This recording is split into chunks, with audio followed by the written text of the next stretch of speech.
5월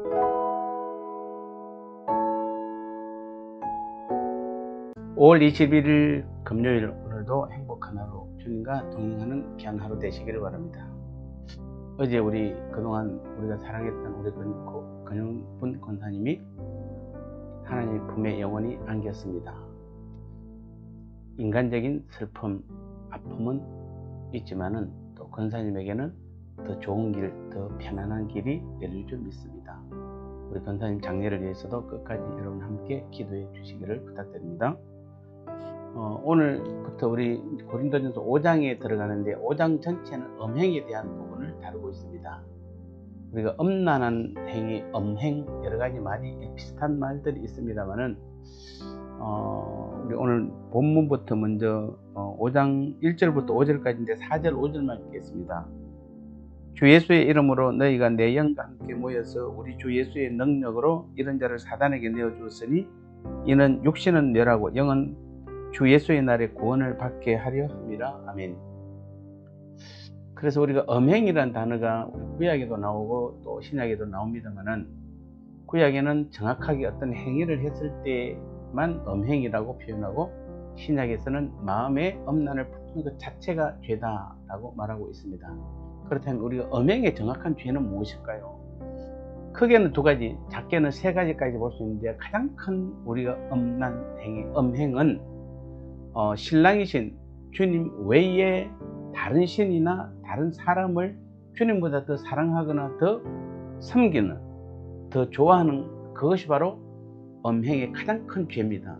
그리고 두 번째는 성도들이 어떤 육신적인 음란 행위, 그것도 특히 이제 결혼한 사람에게 많이 해당됩니다만은, 그런 음란 행위도 음행에 포함되고, 마지막 세 번째로 조금 더 나아가면은 주님의 몸된 교회인, 즉 신랑과 신부로 하나 된 교회를 아프게 하는 것도, 어지럽히는 것도 음행에 포함된다라고 볼 수 있는 것입니다. 그래서 4절 5절에서는 이 음란한 자를 그리스도의 이름과 그 권능으로 징계해서 출교를 해야 된다라고 바울은 분명하게 이야기를 하고 있습니다. 즉 바울은 자신이 판단해서 음행한 자를 징계한 것 같이 고린도 교회 성도들도 모여서 그 음행한 자를 징계할 것을 촉구하고 있습니다. 자, 여기서 5절에 보니까 사단에게 내어주었다라고 말하는데, 이 말은 성도를 교회에서 추방한다는 뜻입니다. 여러분 아직 추방이라는 단어를 잘 모르시죠? 워낙 교회가 성도들을 추방한 일이 없기 때문에 그렇습니다. 그런데 초대교회 성도들은 교회가 주님의 그 다스림과 보호 아래, 즉 주님과 한 몸 아래 머물러 있다고 생각하기 때문에 교회 밖은 주님의 어떤 통제 지배에서 벗어난 사단의 영역이라고 생각을 했습니다. 실제로 교회는 그리스도와 주님이 신부이고 우리는 신랑이고 우리는 신부로서 주님과 우리가 한 몸이고 하나이기 때문에 교회 밖의 출교는 결국 주님으로부터 버림받는 것이며, 그 징계의 극단적인 조치로서 죄인들에게 있어서는 제일 큰 벌이 바로 출교당하는 것이었습니다. 이와 같은 이 징계 규례는 주님께서 직접 정하신 것입니다. 마태복음 18장 15절에서 17절에 보면 주님께서는 어떤 성도가 죄를 범할 경우에 먼저 회개를 권면하고, 또 그것을 듣지 않는 경우에는 한두 사람의 증인을 데리고 가서 또 권면하되, 그래도 회개치 않고 듣지 않으면은 교회에 그 사실을 알리고, 그리고 교회의 공식적인 말도 듣지 않는다면은 이방인과 세리같이 여기라, 이렇게 말하고 있습니다. 이방인과 세리같이 여기라는 말씀은 당시 유대교 공동체에서 쫓겨난 세리나 이방인처럼 교회 역시 죄인들을 출교할 것을 명한 것입니다. 그래서 주님께서 그냥 한번 우리가 음란한 행위를 했다고 해서 그거 보고 바로 출교하라는 것이 아니라, 아까 마태복음 18장에서 보니까 먼저 회개해라, 가장 먼저 본 사람이 회개하십시오. 그래도 회개 안 하면은 나 그런 적이 없다 그러면은 다른 같이 있던 두세 사람의 증인을 데려와서 또 권면하는 겁니다. 그래도 안 들으면은 그 다음에 교회에 이 사실을 알립니다. 그러면 교회는 당회에서 그들을 불러서 다시 한 번 더 이야기합니다. 이러이러한 죄를 지었으니까 회개하세요.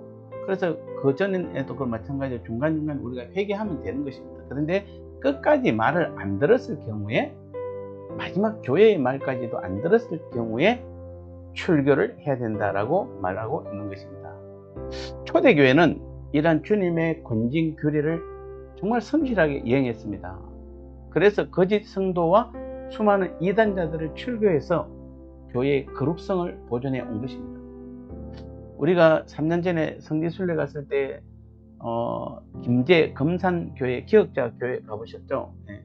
그 교회에 보니까 특이한 게, 다른 것도 있지만은 그 당의 회의록 혹시 보신 분 계시죠? 거기 보면은 어떤 모 집사는 며칠 날 어떤 일을 잘못했고, 그래서 교회에 대해서 의지를 뻗고 이러한 잘못을 했기 때문에, 주의를 어겼기 때문에 이러한 어떤 그 당의 회의록에 그분들에 대한 징계가 당의 회의록에 기록되어 있는 것을 아마 보신 분들도 계실 겁니다. 그래서 이 초대교회나 우리 한국교회의 어떤 초대 한국교회는 이런 부분에 대해서 강력하게 규제를 했습니다. 법을 적용했습니다. 그래서 어쩌면은 거룩한 교회들로 성장을 했던 것입니다. 그러면 오늘 우리 교회도 이런 건중 규례를 사실 잘 시행해야 합니다. 우리 교회도 우리 교회 법이 있습니다. 정관이 있습니다. 그 정관 17장이 우리 교회도 만들어져 있습니다. 사실은. 근데 안타깝게도 우리 한국교회에서는 이런 건중 규례가 잘 시행되지 않습니다. 그래서 그 결과 교회는 세상의 죄에 점점 더 오염되어 가고 있는 것입니다. 물론 죄인을 무조건 처벌하는 것이 능사만은 아닙니다. 교회는 주님의 가르침대로 무엇보다도 제일 중요한 것은 처벌이 아니라 이 건중 규례를 통해서 죄인을 회개하도록 유도하는 것입니다. 교회가 오해를 하면 안 됩니다. 이 세상 법은 그렇지 않다는, 세상 법도 일부는 그렇긴 합니다만은, 어쨌든 세상 법은 죄에 대해서 어떤 그 죄에 대한 책임을 묻는 것이지만은, 교회의 법은 오히려 그 법을 가지고 회개를 촉구하는, 그래서 주님 앞에 나아갈 수 있도록 만드는 것이 가장 큰 목적임을 우리는 알아야 되는 것입니다. 그런데도 우리는 한 사람 교인이 아까워서 그에 대한 징계를 미룬 채 죄범한 자를 계속 교회에 남겨둔다면 결국에는 온 교회가 세상죄에 오염되고 말 것입니다. 교회의 본질을 상실하게 되는 위기를 맞게 될 것입니다. 왜냐하면 교회에서 그렇게 조치치 하면 다른 교회로 옮겨버리는 것입니다. 다른 교회로 옮긴다는 것은 오해하시면 안 됩니다. 하나님을 두 하나님, 세 하나님, 교회마다 다른 하나님으로 하시면 이건 주님의 법입니다. 어디 가셔도 동일한 주님의 법에 해당되는 것입니다. 교회에 옮긴다고 해서 여러분이 그 죄에 대해서 벗어났다고 생각하시면 안 됩니다. 그 자리에서 즉시 회개하는 것만이 가장 최고의 방법입니다. 그래서 우리는 분명한 것은, 교회는 명백하게 죄를 범하고도 회개치 않는 자들을 주님의 명령에 따라 엄히 징계해야 됩니다. 우리가 만일 죄인을 징계하지 않는다면 그것은 주님의 명령을 거스리는 것이요, 그들과 함께 어쩌면 교회가 공멸의 길을 함께 걸어가는 길임을 우리는 알아야 될 것입니다. 그래서 다시 말씀드리면 가장 좋은 방법은 어떤 교회의 법보다도 그 법 테두리 안에서 우리 모든 성도들이 성결하며 주님의 거룩한 신부로서의 믿음의 길을 가는 것이고, 그 가장 최선의 방법이 바로 즉시 회개하는 것입니다. 혹시 누군가가 나한테 대해서 잘못을, 음행에 대해서 잘못을 얘기하면 즉시 회개함으로 우리는 교회의 법이 아니라 하나님의 법 안에서, 하나님 안에서 자유함을 얻는 그런 믿음이 된다면 교회는 교회대로 거룩하고 우리는 우리대로 거룩한 믿음의 길을 걸어가게 될 줄 믿습니다. 우리 교회가 이제는 법을 가지고 시행할 것이 아니라 법 안에서 우리 모두가 진정한 자유함을 얻는 우리 교회와 모든 성도들 되시기를 주님의 이름으로 축복합니다. 하나님 아버지 감사합니다. 주께서 사랑하는 딸 우리 권영문 권사님이 어제 주의 품에 안겨서 이제는 평안함을 허락해 주시니 감사합니다. 유족들과 장래 모든 절차를 주께서 이끄시고 인도하여 주옵소서. 특별히 오늘 교회 법에 대해서 말씀해 주셨는데, 우리는 법을 내세우기 전에 우리 자신들이 죄를 지을 때마다 철저히 회개함으로 즉시 회개함으로 교회도 거룩해지고 우리 자신들도 거룩한 하나님의 자녀로 날마다 바로 서갈 수 있도록 주께서 붙드시고 인도하여 주옵소서. 예수님 거룩하신 이름으로 간절히 기도드리옵나이다. 아멘.